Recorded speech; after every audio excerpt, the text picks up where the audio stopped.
Hello everybody and welcome back to Red Eagle Politics. Make sure you guys like this video down below and subscribe to the channel if you are new. So, 2024, it's closer than we would think. The primaries are going to be taking place in about 5-6 months or so. And on top of that, the presidential election cycle will begin shortly after. And a lot of people are talking about what's the pathway to 270, because we could explore several pathways.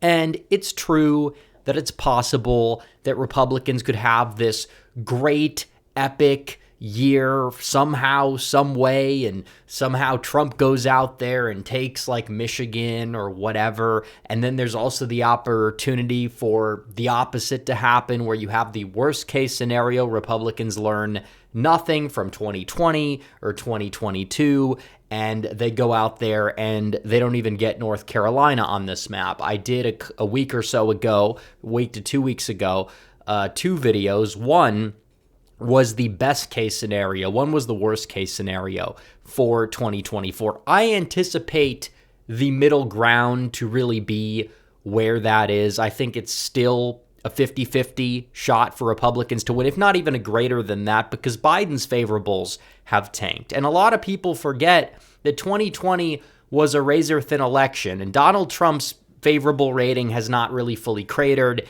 and some of his dip is also from the primary process and Republicans maybe looking for other options, but a lot of them are soft disapproval. A lot of them will eventually likely come home if he is the nominee and vote against Joe Biden. So this is going to be an extremely close election, and we have to play like we're from behind. We don't want to get too cocky about it, even if we are going to end up winning big at the end of the day. So in this video, I wanted to kind of look at this map and say, what's the strategy? We've talked about it a little bit, but I think it needs to be talked about a little bit more and a little bit more in depth. What is the strategy for Donald Trump to get to 270 electoral votes here? There's 5 states that I believe are winnable, flippable, competitive, and Biden's going to have to play a lot of defense. Trump was playing defense in 2020. Now he gets to go back on offense. Now he's the outsider again. He's going to have to go out there, win these states. And we've seen 2 election cycles, so we know exactly where the voters are that we need to get out to vote for us and win this election. So we're going to kind of look into these 5 states and look at like what are the most likely states to flip and go in order and talk about them and kind of showcase what the priorities are first and foremost. But I do have to tell you guys about redeaglepolitics.com, my exclusive membership club. You get to sign up for 16 cents a day or $5 a month, and you get access to the entire catalog of exclusive full-length videos that never make it onto the main channel. And on top of that, you get Discord access, you can call into the call-in streams, and you also get access to all of my articles in the newsletter as well, all for $5 a month at redeaglepolitics.com. You can sign up, the links in the description and the pinned comment down below.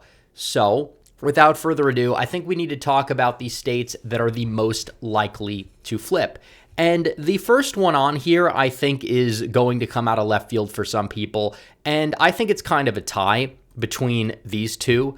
But I'm going to start off with the state of Nevada, believe it or not, because of what we're seeing there. And this state moved to the right in 2016. It moved to the right in 2020. It moved to the right in 2022. You were a snowstorm missing Reno away from having a Republican senator there in Adam Laxalt, and you also got the governorship with Joe Lombardo, even though he's been wishy-washy. I know still he didn't really run a campaign that was like super liberal, and he won in the state of Nevada.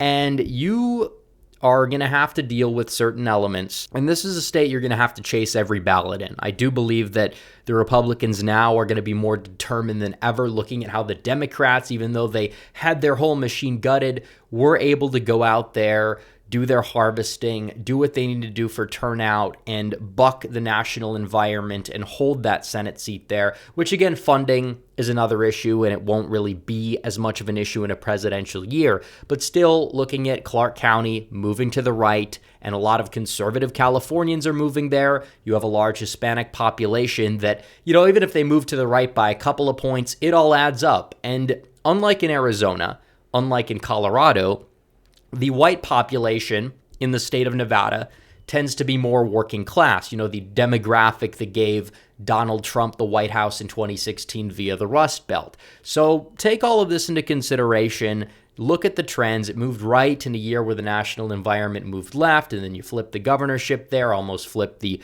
Senate seat there despite spending like zero money in comparison, and then you had the snowstorm, and then you had all these other factors. It seems as if Nevada is prime for the taking. I think the state is consequential and depends on what the path used here is, but I think Nevada probably, regardless, does end up flipping at the end of the day, even in a scenario where Republicans don't retake the White House. And on top of that, another state is the state of Wisconsin, which Trump won in 2016. 2020 was still an extremely close state. 20,000 votes or so, not even, for Biden in the state of Wisconsin. And when you look into Wisconsin here, this is a state that you had an incumbent Democrat governor there in 2022. And a lot of these voters in southwestern Wisconsin, these red arrows you see here, the driftless area, the rural areas, the white working class voters, they did not necessarily turn out in the highest numbers. Ron Johnson still ended up winning the Senate seat there. He very much embraced Trump. He was relatively Trump-aligned, and he did well. Tim Michels was an awful campaigner. He ended up losing. Republicans won, I believe, a down-ballot race or two there in the state as well. But still, you look at the areas that are moving left, they tend to be places like Ozaukee County, Waukesha County, Washington County. Republicans still have a high floor in them because of educational demography, because you have a large white working class population there. And the one that's really moving left off a cliff there is Ozaukee, and that's also the smallest of those three counties. Dane County's going to be a problem, but still with Trump on the ballot, supercharging white working class turnout, Biden's approvals in the state tanking, it's very likely that Wisconsin is also going to flip back into his column. And if Republicans in the state party were more competent, they could make it a titanium red state for decades to come, just like Ohio and Iowa really tend to be. But we're not exactly there yet in the state of Wisconsin. But it is true. You get the turnout you need out there, you're going to win. They didn't do it in 2022, but Trump is that X Factor candidate that can go out there and get it done in the Rust Belt like no other. And in 2014, in Pennsylvania, Republicans got decked, and even though it was a year that was very favorable for Republicans nationwide. And in 2022, they got decked in Pennsylvania. You know what happened in 2016, though? Trump won the state. First Republican to go out there and win the state since 1988, I believe. And you're looking at 2024 potentially being a different turnout type of year than 2022, and that's also true. And Pennsylvania's not gone for Republicans, obviously. This is a state that was razor thin. It moved to the right compared to the national environment in 2020. And overall, the whole Scranton Joe trademark thing that Biden tried to really use to his advantage, it's not going to stick as much as it did in 2020. It's really not. And if you look at the shift map from 2020 to 2022, you will see that you saw a turnout drop-off and a Republican just complete cratering and a shift to the left percentage-wise, mainly in those areas that moved to the right vastly in 2016 and 2020. What does that tell me? It tells me it was more of a turnout problem than anything else. You had an electorate that was already like Biden +5 in the state, and you're not going to have that in 2024. You're just not going to have that. This is a state that is winnable.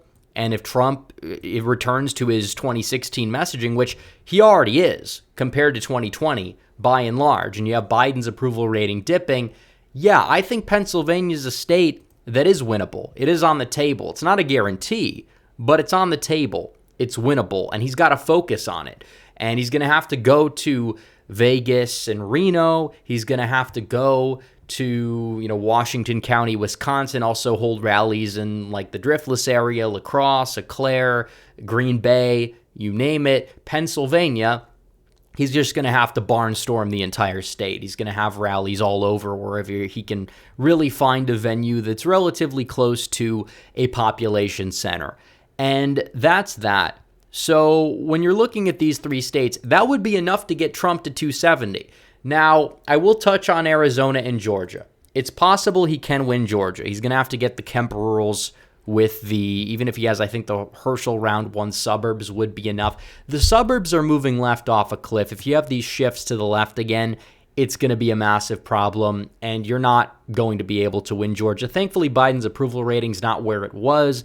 That might be able to mask those trends a little bit, stop some of the bleeding. And if you use the early voting, harvesting to your advantage, etc., you'll be able to turn out your voter base in the rurals, the exurbs, more so than you were able to do in 2020 or 2022. So we'll really have to see what happens in the state of Georgia. Trump does not have the greatest relationship with the Georgia Republican Party right now. Is that something that could limit him? Who knows? Because by the time the general election rolls around, it's going to be a rally around the man type of thing, more so than not. So it's very possible he could win Georgia. I wouldn't bank on it. I wouldn't guarantee. And then you have Arizona, which again, the county map doesn't really show everything because there's so few counties in the state, despite it being a pretty big state by area. Maricopa County, that's where a lot of the population center in the state is. Also, you have Pima County,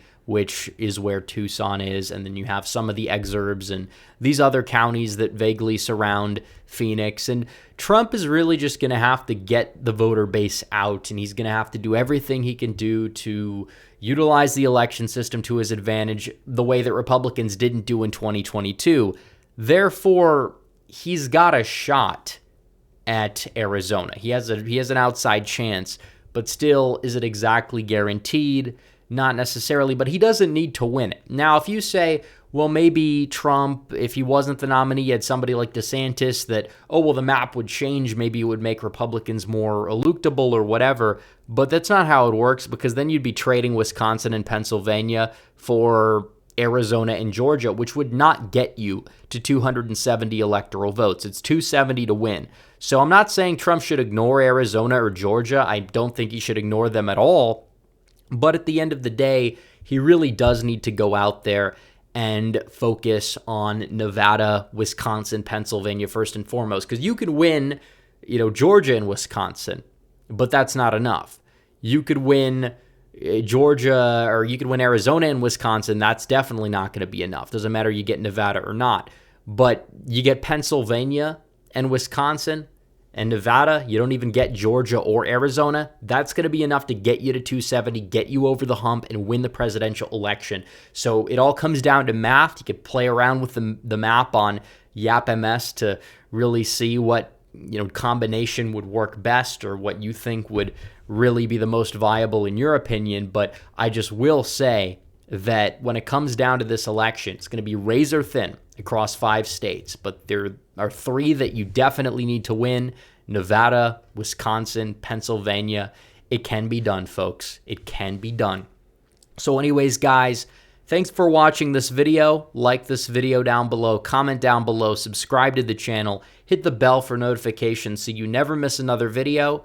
Follow me on social media. The links are all in the description down below. As always, guys, thanks for watching. Red Eagle, out.